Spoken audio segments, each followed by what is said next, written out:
Hello and welcome to Ninja Prep. This is Kapil Goyal, your educator and mentor for PG Physics. UPPSC polytechnic lecturer exam की आप preparation कर रहे हैं। Combined practice questions हमने करना start किए थे, उसमें एक लेक्चर आ चुका है, अब है दूसरा लेक्चर। इसके करीबन 3 से 4 लेक्चर आपको देखने को मिलेंगे और होपफुली ये जितने भी लेक्चर्स मैं प्रोवाइड करा रहा हूँ ये आपको कहीं ना कहीं बहुत ज़्यादा फायदा पहुँचाने वाले हैं। तो जो भी लोग इस वीडियो को देख रहे हैं सभी से रिक्वेस्ट रहेगी, प्लीज़ वीडियो को लाइक ज़रूर कर लें और चैनल को अब तक सब्सक्राइब नहीं किया है तो चैनल को भी सब्सक्राइब जरूर कर लें। तो चलिए स्टार्ट करते हैं। हाँ जी, तो क्वेश्चन नंबर फर्स्ट में हमें बोला गया है कि हमारे पास एक ट्रांसफॉर्मर है ना, और उस ट्रांसफॉर्मर के लिए हमें क्या निकालना है, उस ट्रांसफॉर्मर के लिए हमें रेजिस्टेंस निकालना है। अब ये ट्रांसफॉर्मर जो है इसमें बोला गया है कि इसका इनिशियल एसी सोर्स के साथ रेजिस्टेंस है 100 ओम, यानी कि ये जो रेजिस्टेंस दिया है ये प्राइमरी कॉइल का हमें दिया है और सेकेंडरी कॉइल का रेजिस्टेंस निकालना है, नंबर ऑफ टर्न्स वगैरह सब हमें दिए हुए हैं। तो यहाँ पर हमें ट्रांसफॉर्मर के लिए जो कंडीशंस है वो हमें लगानी पड़ेगी। तो सबसे पहला तो मैक्सिमम पावर ट्रांसफर जब होगा, यानी कि 100% जब एफिशिएंसी के साथ ट्रांसफर काम करेगा, दैट मीन्स कि आइडियल ट्रांसफॉर्मर। तो आइडियल ट्रांसफॉर्मर के लिए जो आउटपुट पावर और इनपुट पावर वो क्या होंगी, बराबर होंगी। तो सबसे पहले आप यहाँ पर कंडीशन लगाओगे या कॉन्सेप्ट लगाओगे for ideal transformer, for ideal transformer. तो यहाँ पर आप किसकी कंडीशन लगाओगे, आइडियल ट्रांसफॉर्मर की कंडीशन लगाओगे। ठीक है, एक मिनट रुकना भाई। आइडियल ट्रांसफॉर्मर, तो आइडियल ट्रांसफॉर्मर की कंडीशन जब लगाएंगे तो उसमें क्या आएगा, आउटपुट पावर बराबर किसके हो जाएगी, इनपुट पावर के। तो आउटपुट और इनपुट दोनों पावर्स जो हैं वो आइडियल के केस में क्या हो जाएंगी, बराबर हो जाएंगी। तो पावर जो होती है V इंटू आई, और उसको आप लिख सकते हो आई स्क्वायर आर। तो यहां से आप लिख सकते हो इसको सेकेंडरी के लिए आई एस और आर एस, और यहां से हो जाएगा ये हो जाएगा आई पी, यहां से हो जाएगा आई पी स्क्वायर और आर पी। तो ये हमारे पास कंडीशन बन गई, और यहां से आप किसकी वैल्यू निकाल लोगे, सेकेंडरी रेजिस्टेंस, और सेकेंडरी रेजिस्टेंस की जो वैल्यू है वो हो जाएगी आई P upon I S square, और इनटू यहां से क्या हो जाएगा, आर पी। ये हो जाएगी इक्वेशन नंबर फर्स्ट। अब उसके बाद आइडियल ट्रांसफार्मर के लिए हमें करंट और जो नंबर ऑफ कॉइल्स है या नंबर ऑफ टर्न्स है उसका भी रेशियो पता होता है। तो for ideal transformer, ideal transformer के लिए हमारे पास रेशो होता है I P upon I S equals to ये होता है N S upon N P. तो ये दोनों वैल्यूज का हम यूज करेंगे, तो यहां से दोनों वैल्यूज का यूज करेंगे तो हमारे पास आएगा आर एस, और ये जो value I P upon I S ये वैल्यू मैं यहाँ सब्सटीट्यूट कर दूंगा तो N S upon N P इसका स्क्वायर हो जाएगा, और ये हो जाएगा आर पी। तो आर पी जो है उसकी वैल्यू हमारे पास है कितनी, 100। तो आर पी जो है उसकी वैल्यू हमें कितनी गिवन है, 100 गिवन है, और एन एस जो है उसकी वैल्यू कितनी है, 100 है ना। प्राइमरी कॉइल में जो नंबर ऑफ टर्न्स हैं वो है 500। तो ये सारी वैल्यूज हमें यहाँ पर सब्सटीट्यूट करनी है। तो R इक्वल्स टू ये हो जाएगा 100 अपॉन 500 इसका स्क्वायर, और इनटू कितना हो जाएगा, 100 हो जाएगा। तो इसको जब हम सिंप्लीफाई करेंगे तो यहाँ से बनेगा 100 अपॉन 25, और रेजिस्टेंस जो हमारे पास है वो आ जाएगा 4 ओम। रेजिस्टेंस जो है वो कितना आ जाएगा, सेकेंडरी कॉइल का 4 ओम। तो आंसर जो हमारे पास हो जाएगा वो 4 ओम हो जाएगा। ठीक है, नेक्स्ट क्वेश्चन देखो। नेक्स्ट क्वेश्चन जो है उसमें हमें पूछा गया है कि एक यूनिफॉर्म इलेक्ट्रिक फील्ड एग्जिस्ट करता है एक रीजन में, एक रीजन दिया गया है उसके अंदर यूनिफॉर्म इलेक्ट्रिक फील्ड एग्जिस्ट करता है between two oppositely charge plate. तो दो ऑपोजिट चार्ज प्लेट बना दो, तो ये एक प्लेट हो गई और एक ये प्लेट हो गई। तो एक प्लेट के ऊपर प्लस चार्ज कर दो ऐसे, और एक के ऊपर जो चार्ज है वो आप दिखा दो माइनस। तो एक के ऊपर प्लस चार्ज, एक के ऊपर minus charge. An electron released from rest at the surface of negatively charged plate. Negatively charge plate से इलेक्ट्रॉन रिलीज होता है ना। तो नेगेटिवली चार्ज प्लेट से इलेक्ट्रॉन क्या हो गया, रिलीज कर दिया। तो इलेक्ट्रॉन जो है इलेक्ट्रिक फील्ड की डायरेक्शन, पहले तो इलेक्ट्रिक फील्ड की डायरेक्शन होगी ये, तो ये तो डायरेक्शन हो गई इलेक्ट्रिक फील्ड की, और इलेक्ट्रॉन चला है यहाँ से, तो इलेक्ट्रॉन आ रहा है ऐसे इलेक्ट्रिक फील्ड के ऑपोजिट डायरेक्शन में। ठीक है, इलेक्ट्रॉन आ रहा है यहाँ से इलेक्ट्रिक फील्ड के ऑपोजिट डायरेक्शन में, and strikes the surface of opposite plate distance L away in the time delta t। तो यहाँ ये जो डिस्टेंस है ये L है, और इसमें कितने टाइम में टकराता है, डेल्टा टी में। तो यहां पर इसके ऊपर एक फोर्स लगेगा, वो फोर्स जो होगा वो किसके बराबर होगा, ई, यानी कि इलेक्ट्रिक फोर्स, और इलेक्ट्रिक फोर्स इसको क्या प्रोवाइड करेगा, सफिशिएंट एक्सेलरेशन। तो force experience by the electron, experience force experience by the electron, electron जो फोर्स एक्सपीरियंस कर रहा है वो हमें बताना है। तो इलेक्ट्रॉन के ऊपर जो फोर्स लगेगा वो लगेगा इलेक्ट्रिक फोर्स ई, और ये इसको एक्सेलरेट करेगा, तो ये बराबर हो जाएगा ma।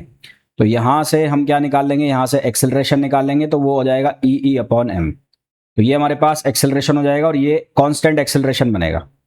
अब यहां पर हम जो Newton second law of equation है वो यूज करेंगे। तो according to Newton's according to Newton second equation, motion of equation जो है s is equals to u t plus half a t square. S की जो वैल्यू है वो l है, इनिशियल वेलोसिटी जो है वो 0 है, इनिशियल वेलोसिटी हो गई 0, प्लस हाफ a की वैल्यू यहाँ से क्या हो जाएगी, a की वैल्यू हो जाएगी small E capital E upon m, और टाइम जो हमें दे रखा है वो दे रखा है डेल्टा t, तो इसका हो जाएगा स्क्वायर। हमें निकालना है इलेक्ट्रिक फील्ड, तो क्रॉस मल्टीप्लाई कर दो, तो यहाँ से बनेगा 2lm, यहाँ से बनेगा 2lm और अपॉन ई delta T square, 2lm upon ई डेल्टा टी स्क्वायर, जो कि आंसर हो जाएगा हमारे पास a। तो राइट आंसर हमारे पास क्या आ जाएगा, a आ जाएगा। ठीक, नेक्स्ट क्वेश्चन पे देखो। नेक्स्ट क्वेश्चन है फुल वेव रेक्टिफायर का। तो ये जो फुल वेव रेक्टिफायर का क्वेश्चन है, इसमें हमें IRMS की वैल्यू निकालनी है। तो सबसे पहले जो हमारे पास जो फुल वेव रेक्टिफायर है उसका जो आउटपुट वोल्टेज आता है, ठीक है, तो output voltage of full wave rectifier, output voltage of full wave rectifier, output voltage of full wave rectifier. तो फुल वेव रेक्टिफायर का जो आउटपुट वोल्टेज है उसको हम लिखते हैं V not prime equals to 2 pi upon V 2 VM upon pi, इसको हम लिखते हैं 2 VM upon pi minus 4 VM upon 3 pi, और multiply by cos 2 omega t, और माइनस 4 VM अपॉन 15 पाई। ये हम फरियर जो इक्वेशन है उससे निकालते हैं, कॉस 4 ओमेगा टी। तो ये हमारे पास जो आउटपुट आ रहा है, ये जो हम फरियर एनालिसिस है वहां से निकालते हैं, ठीक है, फरियर एनालिसिस से निकाला जाता है। तो जो पहला टर्म है वो है डीसी टर्म, और दूसरा जो टर्म है वो है कौन सा, एसी, और तीसरा वाला जो है उसको हम कर देंगे नेग्लेक्ट। तो ये तो है कौन सा टर्म, डीसी, और ये है एसी, और इसको हम कर देंगे नेग्लेक्ट, इसको हम क्या कर देंगे, नेग्लेक्ट। तो हम सेकंड टर्म जो है एसी टर्म उसको यूज करेंगे। तो वी एसी कंपोनेंट जो इसका आ रहा है वो आ रहा है 4 VM अपॉन 3 पाई, और यहां से हो गया cos 2 ओमेगा टी। अब यहाँ cos 2 ओमेगा टी लिखा है, यानी कि यहाँ पर जो फ्रिक्वेंसी है वो इनिशियल फ्रिक्वेंसी का 2 टाइम्स है। तो फ्रिक्वेंसी जो है, frequency is 2 times of initial frequency, 2 times of initial frequency, frequency initial frequency का कितना टाइम्स है, 2 टाइम्स है। तो यहां से हम वैल्यू निकालेंगे किसकी, जेड की। तो जेड यानी कि जेड मतलब इम्पिडेंस, तो इम्पिडेंस कितना होता है, वो होता है under root R square plus omega square और एल स्क्वायर। तो ओमेगा जो है उसकी वैल्यू है 2 ओमेगा, तो यहां पर ये बन जाएगा आर स्क्वायर प्लस ये हो जाएगा 4 ओमेगा स्क्वायर एल स्क्वायर। तो ये हमारे पास किसकी वैल्यू हो गई, ये हमारे पास वैल्यू हो गई है इसकी z की। तो z की वैल्यू आ गई, तो यहां से हम वैल्यू निकाल लेंगे किसकी, i की। तो i की जो वैल्यू है वो हो जाएगी हमारे पास v नॉट अपॉन जेड। तो v नॉट की जो वैल्यू है वो हो गई ये वाली 4m अपॉन 3 पाई, है ना। तो ये वैल्यू हम रखेंगे यहाँ पर, तो 4m अपॉन 3 पाई। एक मिनट रुकना भाई, 4m अपॉन 3 पाई, 4m अपॉन 3 पाई, ये वैल्यू रख दी, और जेड की वैल्यू हो गई है ये under root R square plus omega square L square. अब हमें निकालना है IRMS। तो IRMS होता है आई नॉट अपॉन रूट 2। तो ये पूरी वैल्यू है, इसको रूट 2 से और मल्टीप्लाई कर दो, तो ये हो जाएगा 1 अपॉन रूट 2, यहाँ हो जाएगा 4m अपॉन 3 पाई, और ये हो जाएगा आर स्क्वायर प्लस 4 आएगा यहाँ पर 4 आएगा, तो ये बनेगा 4 ओमेगा स्क्वायर एल स्क्वायर। तो यहाँ पर भी बनेगा 4 ओमेगा स्क्वायर एल स्क्वायर। तो ये हमारे पास वैल्यू हो गई IRMS की, और ऑप्शन के अकॉर्डिंगली सेकंड इसका सही आंसर आ जाएगा। तो हमारे पास जो सही आंसर आएगा इसका वो आएगा second. Next, consider a cubic crystal for it the Miller indices for a plane parallel to y axis and z axis. तो एक्सिस बना लेते हैं, ये हो गया हमारे पास x, ये हो गया y और ये हो गया z। तो प्लेन जो है वो पैरेलल है y के और z के, तो ये प्लेन हो गया भाई, ऐसे प्लेन हो गया कोई। तो ये हो गया x, ये हो गया y और ये हो गया z। तो ये प्लेन जो है वो पैरेलल है। तो मान लो ये डिस्टेंस है a, तो इस पॉइंट को नाम देता हूं मैं a, इस पॉइंट को नाम देता हूं मैं b और इस पॉइंट को नाम देता हूं c। तो आपको ये पता होगा या नहीं पता है तो पता होना चाहिए कि when plane is parallel to some axis, जब प्लेन किसी एक्सिस के पैरेलल होता है then its intercept is infinite. यानी कि y और z का जो इंटरसेप्ट आएगा वो इनफाइनाइट आएगा। तो इंटरसेप्ट आ गया तो यहां से हम क्या निकाल लेंगे, मिलर इंडाइसिस निकाल लेंगे। बस इतना सा काम हमारे पास रह जाता है। तो हमारे पास जो निकालने का तरीका होता है मिलर इंडाइसिस में, HKL प्रोपोर्शनल होते हैं ए अपॉन होता है हमारे पास क्या, जो हम लेटेस्ट कांस्टेंट लेते हैं। तो A अपॉन OA, यहाँ होता है B अपॉन OB और ये होता है C अपॉन OC।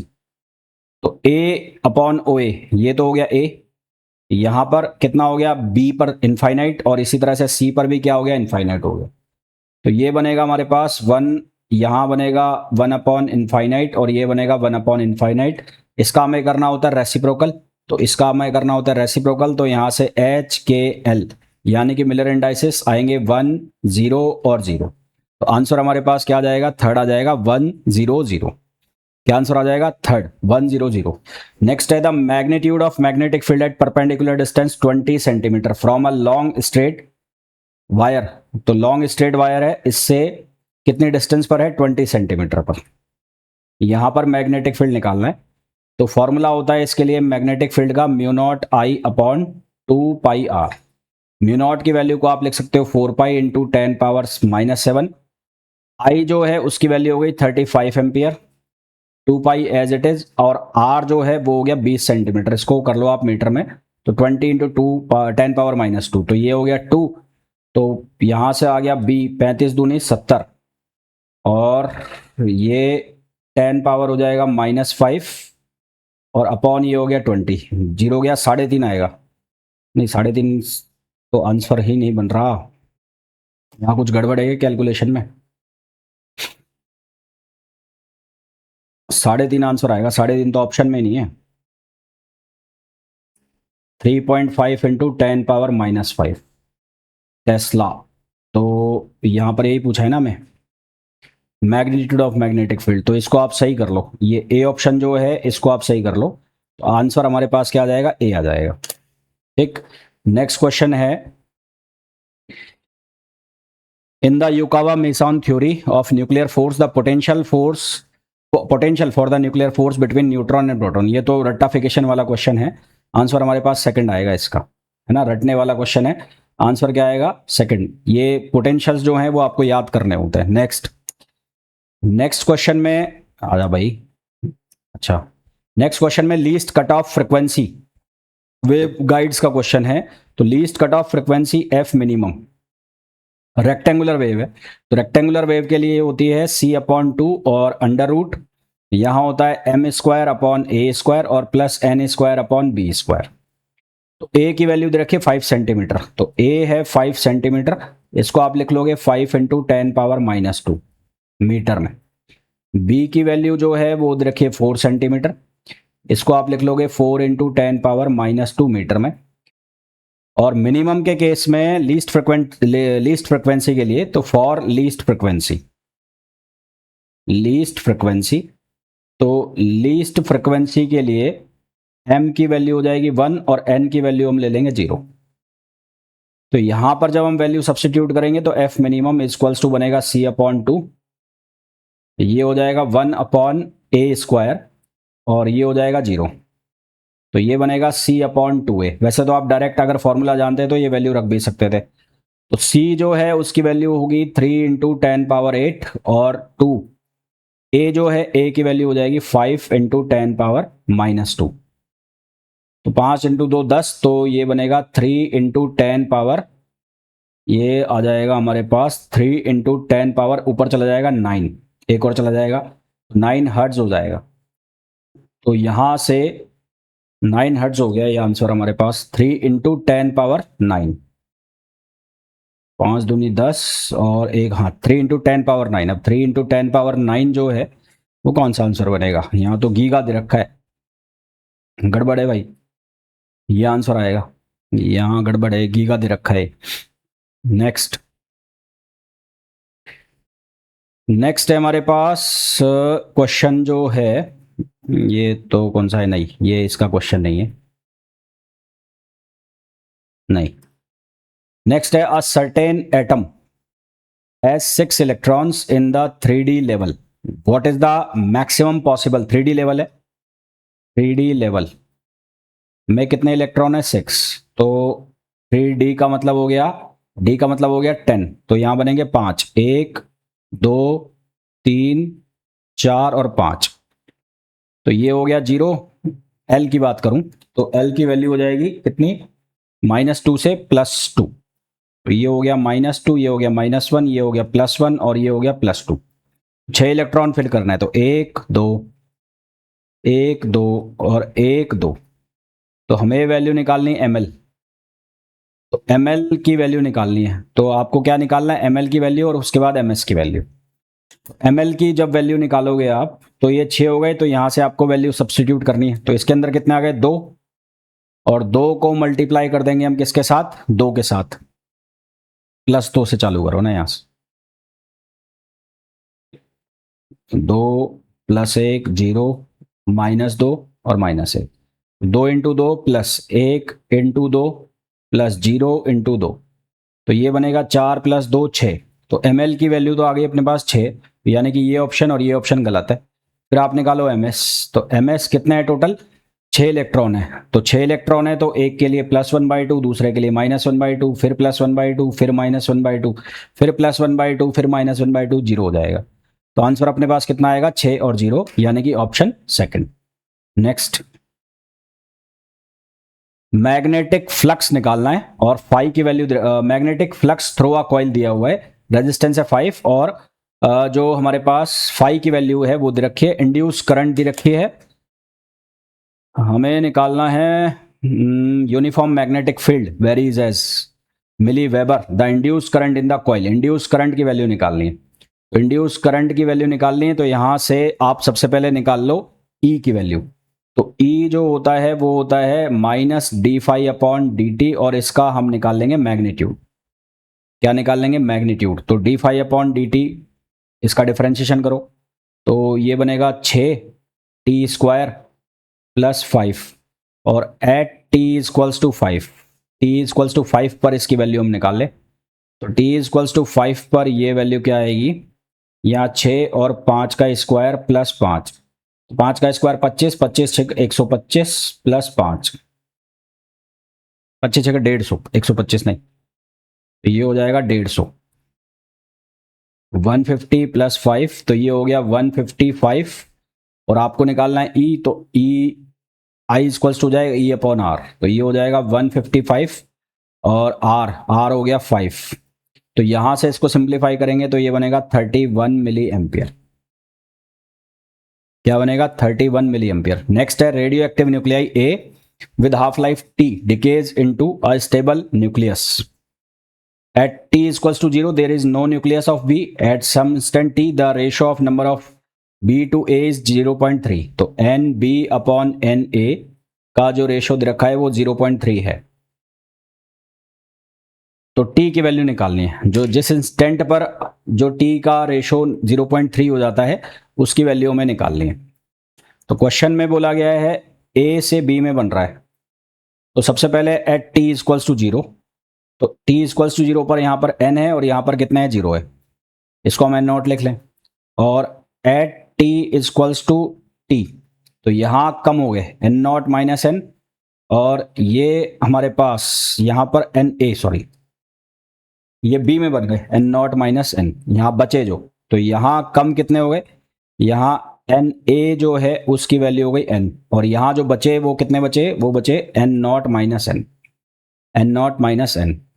तो N B upon N A, तो ये रेशो किसके बराबर हो गया, ये हो गया N not minus N upon N not, और ये वैल्यू हमें रखी है 0.3। कितनी रखी है, 0.3। हमें ये बहुत अच्छे से पता है कि एन अपॉन एन नॉट किसके बराबर होता है, e power minus lambda t. तो हम ये वैल्यू सब्सटीट्यूट करेंगे यहाँ, तो N not minus N not e power minus lambda t upon N not, और ये हो जाएगा 0.3।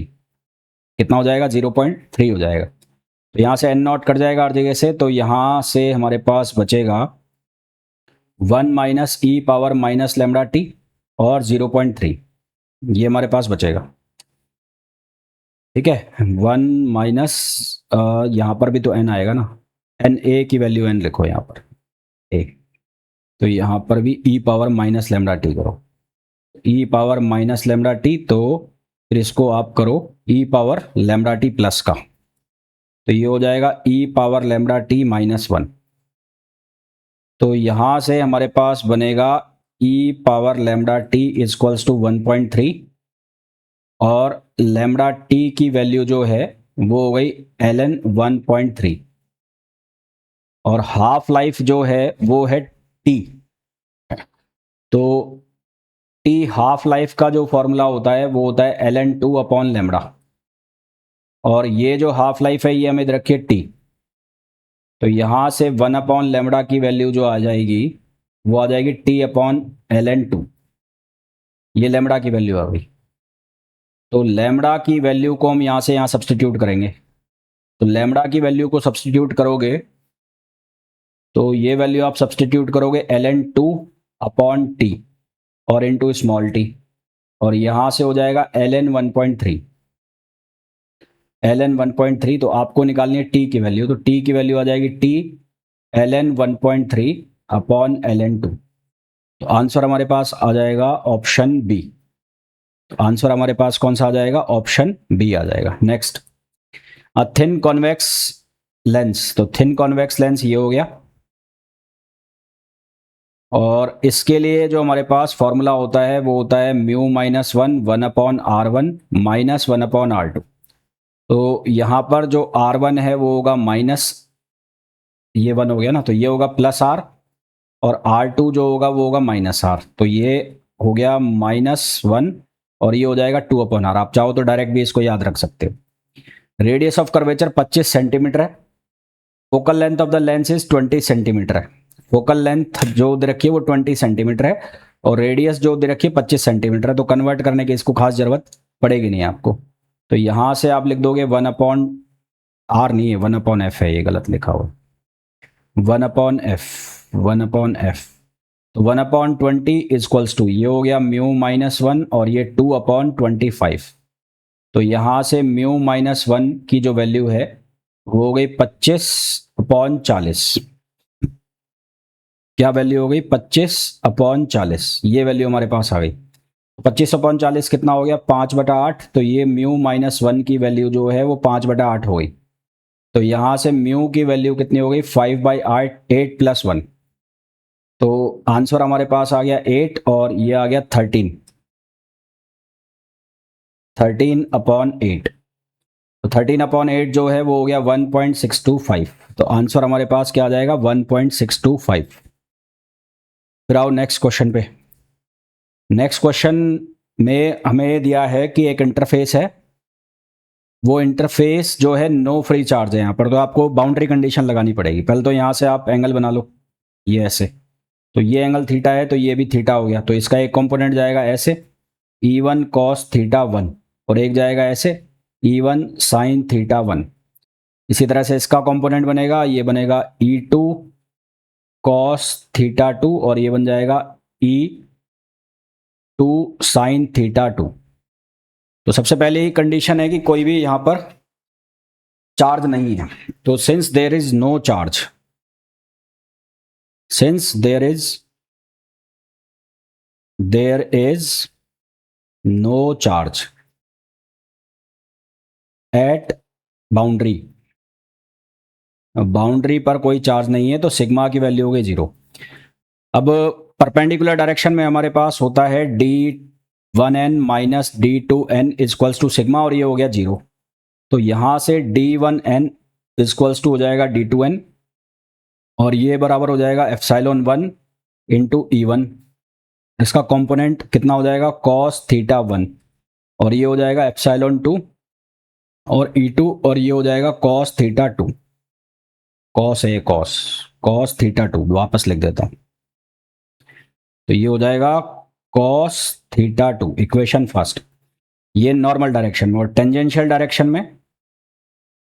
डायरेक्शन में कोई डिसकंटिन्यूटी होती नहीं है इसमें, इलेक्ट्रिक फील्ड के केस में। तो यहाँ पर हो जाएगा E1 sine theta 1 equals to ये हो जाएगा E2 साइन थीटा 2। ये हो गई सेकंड।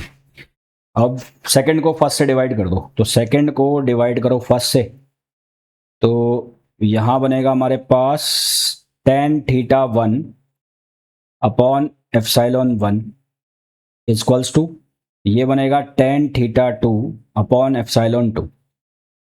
और अब आपको थीटा 2 अपॉन थीटा 1 का रेशो चाहिए, तो ये tan theta 2 upon tan theta 1, tan theta 2 upon tan theta 1, ये बराबर हो जाएगा एप्सिलॉन 2 अपॉन एप्सिलॉन 1।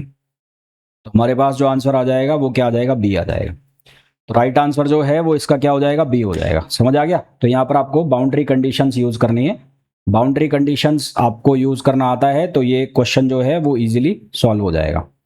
अब देखो आप फर्स्ट क्वेश्चन, तो यहाँ पर आपको लेंडेजी फैक्टर पूछा है। तो लेंडेजी फैक्टर का जो फॉर्मूला होता है वो होता है G इक्वल्स टू 1 प्लस ये होता है J plus 1 plus S plus 1 minus L plus 1 upon 2J और J प्लस 1। हमें बोला है 2D और 5/2। तो यहाँ जो D दिया है तो J की वैल्यू तो सबसे पहले हो गई 5/2, और D है तो D के लिए L की वैल्यू हो जाएगी 2, और मल्टीप्लिसिटी निकालनी है तो वो निकालेंगे 2S प्लस 1 की वैल्यू हो गई 2, तो 2S की वैल्यू हो गई 1, तो S की वैल्यू हो जाएगी 1/2।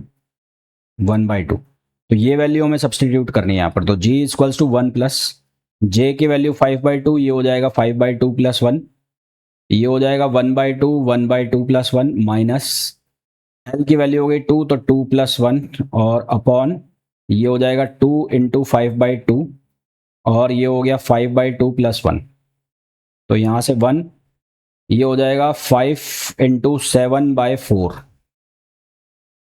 प्लस ये हो जाएगा 1/2 इंटू 3/2 माइनस यहाँ से आएगा 6, और अपॉन ये हो जाएगा 10/2 और इंटू 7/2। तो इसको आपको सॉल्व करना है एलसीएम वगैरह लेके। तो सॉल्व करोगे तो आंसर जो आपके पास आएगा वो आएगा 1.2। क्या आंसर आ जाएगा, 1.2 आंसर आ जाएगा। ठीक है, नेक्स्ट क्वेश्चन देखो। रॉकेट का क्वेश्चन है। रॉकेट, तो रॉकेट का फॉर्मूला पता है सीधा सीधा, तो डायरेक्ट ही हो जाएगा, इसमें ज़्यादा दिक्कत करने वाली बात लगाने वो दिमाग लगाने की जरूरत पड़ेगी नहीं। Rocket that is in deep space at rest relative to an inertial reference frame, the rocket engine is to be fired for a certain interval. What must be the ratio of initial to final mass of the rocket if the rocket's speed relative to inertial frame is equal to 2.0? Rocket की speed inertial frame के respect में 2.0 दी गई है। Rocket speed, ठीक है। तो हम भाई जो फॉर्मूला बनाते हैं वो बनाते हैं रॉकेट का, ये ma इक्वल्स टू माइनस जो हमारे पास थर्स्ट फोर्स होता है, ये फॉर्मूला बनाते हैं।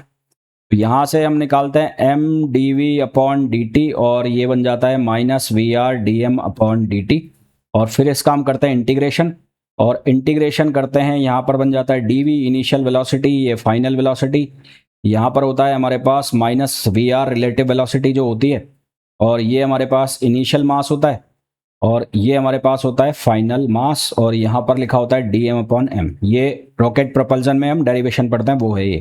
तो vf माइनस vi ये बनता है माइनस vr, और यहाँ से बन जाता है ln mf अपॉन mi। तो गिवन है रेस्ट से चल रहा है, रेस्ट से चला है तो इनिशियल वेलोसिटी हो गई 0, रेस्ट से चला है तो इनिशियल वेलोसिटी हो गई 0। certain interval what must be the ratio to initial to final mass. initial to final mass का रेशो निकालना है. हमें बोला है rocket speed relative to inertial frame is equal to 2.0 times of its exhaust speed. इसकी जो exhaust speed है उसका कितना टाइम्स है, 2.0 टाइम्स है. तो पहले तो आप इसको इनर्शियल अपॉन उसके फॉर्म में कन्वर्ट कर दो. तो ये तो हो गया 0 और यहाँ VR और ये हो जाएगा MI अपॉन MF. ये हो गया, उल्टा कर दिया मैंने. अब मैंने बोला है कि if rocket speed relative to inertial frame final speed वो 2 times of exhaust speed, exhaust मतलब रिलेटिव, तो ये जो वैल्यू है वो 2VR दे रखी है और ये हो गया VR. तो ये हो गया ln MI अपॉन MF. तो यहाँ से कट गया तो ये हो गया ln MI अपॉन MF और इसकी वैल्यू आ गई 2. तो MI अपॉन MF की वैल्यू आ जाएगी कितनी, e पावर -2, e पावर 2 आएगी, सॉरी e पावर 2 इसकी वैल्यू आ जाएगी और e पावर 2 को सॉल्व करेंगे तो आंसर आएगा 7.4. अप्रॉक्सीमेटली कितना आंसर आ गया, 7.4 आ गया. नेक्स्ट क्वेश्चन है a charge Q enters in a region of uniform magnetic field B. Velocity दे रखी है कितनी, 4i cap minus 7j cap और फोर्स जो लग रहा है वो लग रहा है 5i cap minus cj cap. C की वैल्यू बता दी है. तो we know that in magnetic field में जो फोर्स है, मैग्नेटिक फोर्स और वेलोसिटी हमेशा एक दूसरे के परपेंडिकुलर होता है. तो ये परपेंडिकुलर होते हैं तो इनका डॉट प्रोडक्ट क्या आएगा, 0. तो डॉट प्रोडक्ट कर लो इनका. तो ये आएगा 5i माइनस cj का डॉट प्रोडक्ट किसके साथ, ये 4i माइनस 7j और ये 0 के बराबर. तो ये हो गया 20 माइनस और minus plus 7c equals to 0. तो c इक्वल्स टू आ गया 20/7 माइनस का, तो 20/7. तो ये B आंसर हो गया, मैग्नीट्यूड चाहिए. तो आंसर हमारे पास क्या आ जाएगा, B आ जाएगा. ठीक है. तो होपफुली जितने भी क्वेश्चंस मैंने आपको कराए हैं वो बहुत अच्छे से आपको समझ आ गए होंगे. फिर भी आपको कोई डाउट है तो आप पूछ लेना. मिलते हैं नेक्स्ट वीडियो में. Till then thank you, bye bye.